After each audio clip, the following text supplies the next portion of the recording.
Hi అండి, welcome back to our channel. 2 days అవుతుందన్నమాట ఊరెళ్ళి. మ్యారేజ్కి వెళ్ళాము.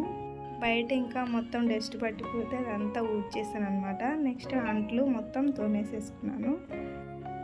ఆ తర్వాత ఇంకా రైస్ అయితే కడిగి స్టవ్ మీద పెట్టేసాను అనమాట.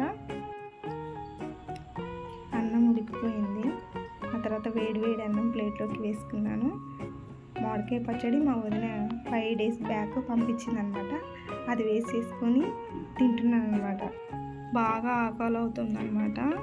ఇంకా మామిడికాయ పచ్చడి అయితే వేసుకొని తింటున్నాను.